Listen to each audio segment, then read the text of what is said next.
علیکم ورحمۃ اللہ وبرکاتہ۔ نحمدہ ونصلی علی رسولہ الکریم۔ جامعہ انوریہ حیدرآباد باب العلم انوریہ ایجوکیشنل سوسائٹی کی جانب سے تفسیرات احمدیہ کے درس کا سلسلہ جاری ہے۔ آج ہم مسئلہ نمبر 51 یعنی سود کی حرمت، گناہ کبیرہ کے ارتکاب سے مومن ایمان سے باہر نہیں ہو جاتا، گناہ اسے ضرر دے گا اور جنت تو دوزخ اب موجود و مخلوق ہیں، اس مسئلے سے اپنے سبق کو شروع کرتے ہیں۔ اعوذ باللہ من الشیطان الرجیم، بسم اللہ الرحمن الرحیم۔ یا ایہا الذین آمنوا لا تأکلوا الربا اضعافا مضاعفا واتقوا اللہ لعلکم تفلحون واتقوا النار التي اعدت للکافرین واطیعوا اللہ والرسول لعلکم ترحمون۔ صدق اللہ العظیم۔ آیت کریمہ کا معنی یہ ہے، اللہ تعالیٰ فرماتا ہے یا ایہا الذین آمنوا، اے ایمان والو، لا تأکلوا الربا اضعافا مضاعفا، سود گناہ کئی گنا نہ کھاؤ۔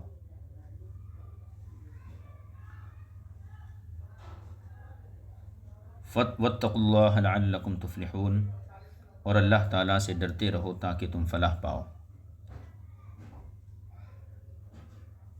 واتقوا النار التي اعدت للکافرین، اور اس آگ سے ڈرو، بچو جو کافروں کے لیے تیار کی جا چکی ہے۔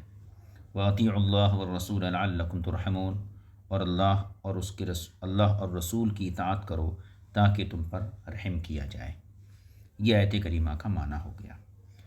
ان آیات مبارکہ کو جس مقصد کے لیے نازل کیا گیا ہے وہ یہ ہے کہ سود خوری حرام ہے، اس کے کھانے سے خوف خدا کرو تاکہ تم جہنم میں آگ کے حوالے نہ کیے جاؤ، اور اس کی حرمت کے بارے میں اللہ اور اس کے رسول کی اطاعت کرو۔ تفسیر مدارک اور کشاف کے مطابق اضعافا مضاعفہ ایک ہی معنی کے لیے ہے، یعنی دگنا۔ وہ اس طرح کے ان دونوں تفاسیر میں یوں لکھا ہے کہ دور جاہلیت میں جب کوئی آدمی کسی سے قرض لیتا اور اس کی ادائیگی کی تاریخ آ جاتی تو قرض دینے والا اسے کہتا یا تو میرا حق دے دے یا پھر سود دینا قبول کر لے۔ اگر سود دینا قبول کرتے ہو تو میں تمہارے قرض کی واپسی کی مدت بڑھا دیتا ہوں۔ لیکن تفسیر حسینی اور بیضاوی سے معلوم ہوتا ہے کہ مضاعفہ وہ ہے جو اضعاف سے زیادہ ہو، یعنی پہلے دگنا تھا اب چوگنا ہو جائے، کیونکہ ان تفاسیر میں یوں لکھا ہے کہ جاہلیت کے زمانے میں جب کوئی شخص کسی کو قرض دیتا تو وہ قرض دیتے وقت واپسی کی تاریخ مقرر کرتا، اور اس مقررہ تاریخ تک ڈھیل دینے کی وجہ سے وہ اصل رقم کے ساتھ سود بھی لگاتا۔ مثلا 100 درہم ایک سال کے لیے دیے تو 1 سال مکمل ہونے پر 100 کی بجائے 200 کی واپسی کا معاہدہ ہوتا۔ پھر مقررہ مدت آنے پر اگر اور زیادہ مدت بڑھائی جاتی تو اس کے ساتھ ساتھ پہلے سے مقرر شدہ سود بھی بڑھا دیا جاتا، حتیٰ کہ قرض میں لیے گئے درہم کئی گنا ہو جاتے، جو مدت کے بڑھانے کے ساتھ بڑھتے چلے جاتے تھے۔ بہرحال خواہ اضعاف مضاعفہ ایک ہی دفعہ زیادتی کا معنی دے یا کئی گنا ہو جانے کا، دونوں تقدیرات پر یعنی دونوں صورتوں پر آیت کریمہ میں سود کے ساتھ یہ قید ان لوگوں کی عادت کے پیش نظر لگائی گئی، ورنہ حقیقت تو یہ ہے کہ سود لینا مطلقاً حرام ہے، اس کی حرمت اس قید سے مقید نہیں ہے۔ یعنی یہ مطلب نہیں ہے کہ صاحب جو شخص دونا نہ لیتا ہو تو اس کے لیے سود جائز ہے، یہ قید تو ان کے ماحول اور ان کی عادت اور ان کے مزاج کے مطابق لگائی گئی ہے، اصل میں سود حرام ہے۔ اور امام زاہد نے دونوں معنی ذکر کیے ہیں، یعنی ایک دفعہ کی زیادتی اور کئی گنا زیادتی، دونوں معنی، اور ان کی تفصیل لکھی اور کہا کہ دوسرا یعنی آخری قول حضرت سعید بن جبیر، عبد الرحمن بن عوف اور حضرت عائشہ صدیقہ رضی اللہ تعالی عنہم کا ہے، اور یہ بھی کہا گیا ہے کہ یہ آیت اہل طائف کے بارے میں نازل ہوئی، جن کا طریقہ یہ تھا کہ وہ 1 درہم قرض 2 درہم کے عوض دیا کرتے تھے۔ اللہ تبارک و تعالیٰ نے اس آیت کے ذریعے انہیں منع کر دیا کہ ایسا لینا اور اسے حلال جاننا یہ ممنوع ہے۔ مختصر یہ کہ مسئلہ ربا یعنی سود کا مسئلہ اگرچہ اس آیت سے عبارت النص کے طور پر ثابت ہے، یعنی اس آیت میں سود کا مسئلہ اور سود کی حرمت عبارت النص سے ثابت ہے، لیکن ہمارا مقصد نہیں، یہ ہمارا مقصد نہیں، کیونکہ یہ مسئلہ ہم پہلے ذکر کر چکے ہیں۔ احل اللہ البیع وحرم الربا میں اس مسئلے کی پوری وضاحت کر چکے ہیں، اور اس آیت سے بھی یہ مسئلہ عبارت النص سے ثابت بھی ہوتا ہے۔ تو ہمارا یہاں پر اس کو پیش کرنے کا مقصد یہ نہیں ہے، ان مسائل کو ذکر کرنا نہیں، ہمارا مقصود جو ہے دوسرے مسائل ہیں جو اشارت النص سے ثابت ہوتے ہیں، یعنی اسی آیت کے اشارت النص سے جو دوسرے مسائل ثابت ہوتے ہیں ان پر گفتگو کرنا منظور ہے۔ ان میں سے ایک مسئلہ یہ ہے، کیا مسئلہ ہے؟ مومن کو گناہ کبیرہ ایمان سے نہیں نکال دیتا، یعنی اگر مومن گناہ کبیرہ کر لے تو اس گناہ کی وجہ سے وہ ایمان کے باہر نہیں ہوتا ہے، بلکہ وہ مومن ہی رہتا ہے۔ اس مسئلے کا استدلال اسی آیت کریمہ سے اہل سنت نے کیا ہے، یا ایھا الذین آمنوا لا تأکلوا الربا اضعافا مضاعفا۔ اس آیت سے اس بات پر استدلال کیا ہے کہ بندہ مومن گناہ کبیرہ کے ارتکاب سے ایمان کے دائرے سے باہر نہیں ہوتا ہے، اور وہ اس طرح استدلال کیا ہے کہ سود خوری کبیرہ گناہ ہے، بڑا گناہ ہے، اور اس کے کبیرہ ہوتے ہوئے اللہ تعالیٰ نے اس کے کھانے کے لیے اہل ایمان کو منع فرمایا۔ گناہ کبیرہ ہے اور اس کے کھانے سے اہل ایمان کو منع فرمایا، تو کیسے منع فرمایا؟ یا ایھا الذین آمنوا، یعنی ان لوگوں کو جو باوجود یہ گناہ کرتے ہوں انہیں اہل ایمان سے خطاب کیا۔ تو معلوم ہوا کہ سود خوری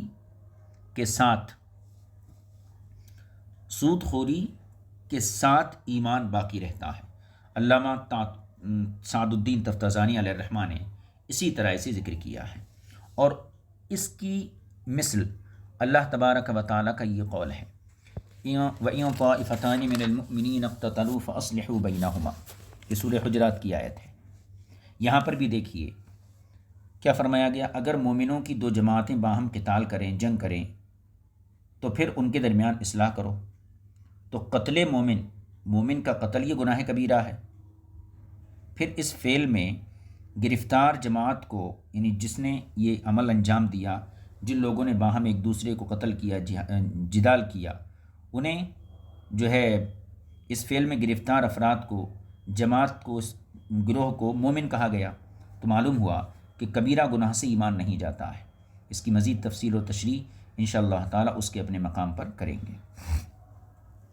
دوسرا مسئلہ یہ ہے کہ جسے مدارک اور زاہدی نے ذکر کیا، زاہدی میں ذکر کیا گیا ہے، وہ یہ ہے کہ اس آیت کریمہ میں مرجئہ جو فرقہ ہے اس کا رد ہے۔ ان کا مذہب یہ ہے کہ ایمان کے ہوتے ہوئے کوئی گناہ ضرر نہیں دے سکتا، نقصان نہیں پہنچا سکتا، یعنی انسان اگر مومن ہے تو کوئی گناہ اسے نقصان نہیں دے گا، اور جہنم کی آگ کا عذاب بالکل نہیں ہوگا۔ تو یہ عقیدہ ہے مرجئہ کا۔ اب تردید کیسے کی جائے گی اس عقیدے کی؟ تو فرماتے ہیں جس کی وجہ تردید، یعنی اس عقیدے کو رد کرنے کی توجہ یہ ہے کہ اللہ تعالیٰ نے مومنوں کو اس آگ سے ڈرایا جو کافروں کے لیے تیار کی گئی ہے۔ جیسے یہاں آیت میں کیا فرمایا، وَاتَّقُوا النَّارَ الَّتِي أُعِدَّتْ لِلْكَافِرِينَ، اس آگ سے ڈرو جو کافروں کے لیے تیار کی جا چکی ہے۔ تو ڈرایا کس کو ہے یہاں پہ؟ اہل ایمان کو۔ تو اہل ایمان کو اس آگ سے ڈرایا جو کافروں کے لیے تیار کی گئی ہے، اور یہ ڈرانا اسی وقت ہوتا ہے جب مومن اللہ تعالیٰ کے محارم کے اجتناب سے اجتناب نہیں کرتا، یعنی اللہ نے جن چیزوں کو حرام کر دیا ہے ان چیزوں کا وہ ارتکاب کرتا ہے، ان سے نہیں بچتا ہے، اسی صورت میں دوزخ کی آگ سے ڈرایا جاتا ہے۔ اس لیے امام اعظم ابو حنیفہ نے کہا ہے کہ آیت قرآن کریم کی ان آیات میں سے سب سے زیادہ خوف دلاتی ہے جس میں تخویف کا ذکر ہے، یعنی جن آیتوں میں خوف دلایا گیا ہے، دوزخ کی آگ سے ڈرایا گیا ہے، عذاب آخرت سے ڈرایا گیا ہے، ان آیتوں میں سب سے زیادہ خوف دلانے والی آیت یہی آیت کریمہ ہے، کیونکہ اللہ ایک طرف فرماتا ہے کہ تمہیں جلایا جائے گا، اس آگ میں جو کافروں کے لیے تیار کی گئی ہے۔ تو گویا تخویف کا یہ اعلیٰ درجہ ہے۔ مقصد یہ ہے کہ اگر مومن کو کوئی کبیرہ گناہ ضرر نہیں پہنچا سکتا تو اسے جہنم کی آگ سے ڈرایا کیوں جا رہا ہے؟ تو معلوم ہوا گناہ کبیرہ کے سبب جہنم کی آگ میں جا سکتا ہے۔ تو مرجیہ کا جو عقیدہ ہے کہ ایمان کے ہوتے ہوئے گناہ نقصان نہیں پہنچاتا ہے اور دوزخ کی آگ اسے نہیں جلائے گی، ان کا رد اسی آیت سے ہوتا ہے کہ اللہ تعالیٰ نے یہاں اہل ایمان کو اس آگ سے ڈرایا ہے جو کافروں کے لیے تیار کی گئی ہے، اور ڈرانا اسی وقت ہوتا ہے جبکہ مومن حرام کاموں کا ارتکاب کرتا ہو۔ تو اگر مومن کو گناہ نقصان نہیں پہنچاتا تو اسے دوزخ کی آگ سے نہیں ڈرایا جاتا۔ یہ دو مسئلے ہو گئے۔ تیسرا مسئلہ وہ ہے جسے علامہ تفتازانی رضی اللہ تعالیٰ نے ذکر کیا ہے۔ وہ یہ ہے کہ اللہ تعالیٰ نے جنت کے بارے میں فرمایا اعدت للمتقین، کہ تقوی والوں کے لیے تیار کر دی گئی۔ جہنم کے بارے میں فرمایا اعدت للکافرین، دوزخ کافروں کے لیے تیار کی جا چکی ہے۔ اس سے ظاہراً یہ مفہوم نکلتا ہے کہ جنت اور جہنم اس وقت موجود ہیں، کیونکہ اللہ کا فرمایا تیار ہو چکی ہے، جنت بھی دوزخ بھی۔ تو اس سے ظاہراً یہ مفہوم نکلتا ہے کہ یہ دونوں چیزیں اس وقت موجود ہیں، پیدا کی جا چکی ہیں، کیونکہ اعدت یہ فعل ماضی ہے اور اس کا اصل اور حقیقی زمانہ ماضی ہی ہوتا ہے، اور کلام میں اصل یہ ہے کہ اسے اپنے اصلی معنی یعنی حقیقی معنی پر ہی محمول کیا جائے، جب تک اس سے کوئی معنی نہ ہو۔ مطلب یہ ہے اعدت یہ ماضی کا صیغہ ہے، اور ماضی گزشتہ زمانے کے لیے استعمال ہوتا ہے فعل ماضی کا صیغہ۔ کبھی کبھی فعل ماضی کا صیغہ حال یا استقبال کے لیے بھی ہوتا ہے، لیکن یہ مجاز ہے۔ فعل ماضی کا جو حقیقی جو زمانہ ہوتا ہے اس کا جس کے لیے اس کو وضع کیا گیا ہے وہ گزشتہ زمانہ ہی ہے۔ تو جب تک کوئی قرینہ حقیقی معنی سے پھیرنے والا نہ ہو، جب تک اس کو حال یا استقبال پر محمول نہیں کیا جا سکتا۔ لہذا یہاں پر اعدت للکافرین یا جنت کے لیے اعدت للمتقین، یہ دونوں فعل ماضی ہیں اور یہ اپنے حقیقی معنی پر ہیں، جس سے پتہ چلتا ہے کہ یہ دونوں چیزیں پیدا ہو چکی ہیں۔ رہا اس بارے میں معتزلہ کا مذہب، وہ یہ کہتے ہیں کہ جنت اور دوزخ دونوں قیامت کے دن بنائی جائیں گی۔ عقیدہ ہے ان کا جنت دوزخ پر، لیکن وہ یہ کہتے ہیں ابھی موجود نہیں ہیں، وہ جو ہے قیامت کے دن بنائی جائیں گی دونوں چیزیں۔ ان کا اس وقت کوئی وجود نہیں ہے، یعنی اب جنت دوزخ کا معتزلہ کی نظر میں کوئی وجود نہیں ہے۔ اور ہمارا مذہب کیا ہے اہل سنت و جماعت کا کہ دوزخ جنت دونوں بھی پیدا ہو چکی ہیں۔ معتزلہ کا عقیدہ کیا ہے؟ جنت دوزخ ابھی پیدا نہیں ہوئی ہیں، قیامت میں پیدا کی جائیں گی۔ اور ان کی دلیل کیا ہے؟ وہ اپنے موقف کو ثابت کرنے کے لیے یہ دلیل پیش کرتے ہیں، جیسے نیچے دلیل ہے، دیکھیے تلک الدار الآخرۃ نجعلها للذین لا یریدون علوا فی الارض ولا فسادا والعاقبۃ للمتقین، یعنی وہ آخرت کا گھر نجعلها ہم اسے ان لوگوں کے لیے بنائیں گے جو زمین میں تکبر اور فساد نہیں چاہتے۔ یہ آیت ہو گئی۔ اب معتزلہ نے اس سے استدلال کس طریقے سے کیا ہے؟ اس سے انہوں نے نجعلها سے استدلال کیا ہے کہ وہ آخرت کا گھر ہم اسے گویا کہ اہل ایمان کے لیے بنائیں گے۔ تو یہ مستقبل کا صیغہ ہے، مضارع کا صیغہ ہے، اور یہاں استقبال کے معنی میں، لہٰذا یہ ابھی دونوں چیزیں پیدا نہیں ہوئی ہیں بلکہ جو ہے قیامت کے دن پیدا ہوں گی۔ لیکن ان کا یہ استدلال قول باطل ہے اور استدلال ضعیف ہے، اس لیے کہ آیت کریمہ کا تقاضا یہ ہے کہ زمانہ مستقبل میں صاحبان تقوی یعنی متقی مسلمانوں کے لیے جنت ہوگی، یعنی جنت تو ابھی بھی موجود ہے، لیکن مسلمان متقی پرہیزگار جو ہیں ان کا ٹھکانہ جو بنے گی اس وقت بنے گی جب مسلمان اس میں جائیں گے اور وہ اس میں داخل ہوں گے۔ یہ مقتضا نہیں ہے کہ اس زمانے میں جنت کو پیدا کیا گیا، یہ مقتضا نہیں کہ اس زمانے میں جنت کو پیدا کیا، اس لیے کہ ظاہری بات ہے کہ لفظ جعلہ بمعنی تصیر ہے، یہاں پر جعلہ بنانے کے معنی میں نہیں ہے بلکہ تصیر کے معنی میں، اور اس کی ضمیر بارث اس کا مفعول اول اور الذین اس کا مفعول ثانی ہے۔ جعلہ یہاں بمعنی خلقہ نہیں ہے، خلقہ ایک مفعول کو چاہتا ہے۔ معتزلہ کا یہ استدلال اور ان کا جواب علامہ فاضل خیالی رحمۃ اللہ علیہ نے ذکر کیا۔ ذکر کیا کیا کہ یہ معتزلہ کا استدلال ظاہر کے خلاف ہے، یہ معتزلہ کا استدلال ظاہر کے خلاف ہے۔ بہرحال معتزلہ کے اور بھی استدلالات ہیں، وہ اور ان کے جوابات کتب کلام میں مذکور ہیں۔ اب یہاں پر ایک اعتراض ہے، اعتراض یہ ہے کہ اگر تم کہو کہ میں نے قرآن کریم میں غور و فکر کیا تو مجھے اکثر جگہ کافرین کے مقابلے میں متقین کا لفظ ملا، یعنی کافرین کے مقابلے میں متقین کا لفظ ملتا ہے، مومنین کا لفظ نہیں ملتا ہے، جس سے یقیناً یہ معلوم ہوتا ہے کہ جنت صرف متقین کے لیے ہے اور جہنم کی آگ کافرین کے لیے تیار کی گئی ہے۔ تو پھر ایسے مسلمانوں کا کیا انجام ہوگا جو گناہ کبیرہ کے مرتکب ہوتے ہیں؟ اب جو گناہ کبیرہ کے مرتکب ہوتے ہیں، ظاہر سی بات ہے وہ متقی کی فہرست میں تو ہوئے نہیں، اور جنت متقیوں کے لیے ہے، اعدت للمتقین، جہنم کافروں کے لیے ہے۔ اب یہ مسلمان جو نہ تو کافر ہیں نہ متقی ہیں، پھر ان کا انجام کیا ہوگا؟ کیا وہ ان دونوں جگہوں میں کسی میں ہوں گے؟ کیا وہ ان دو جگہوں میں یعنی جنت دوزخ میں سے کسی میں ہوں گے، یا ان کی جگہ ان دو کے علاوہ کوئی تیسری یعنی اعراف ہے؟ یعنی جو گناہ گار مسلمان ہیں، گناہ کبیرہ کا ارتکاب کرنے والے مسلمان ہیں، تو جنت چونکہ متقی کے لیے تیار کی گئی، دوزخ کافر کے لیے تیار کی گئی، ان کا ٹھکانہ کیا ہوگا؟ تو سوال یہ ہے، کیا یہ لوگ ایسے مسلمان گناہ گار مسلمان یہ جنت اور دوزخ دونوں میں سے کسی میں ہوں گے، یا ان دونوں کے علاوہ کسی تیسری جگہ پر ہوں گے یعنی اعراف؟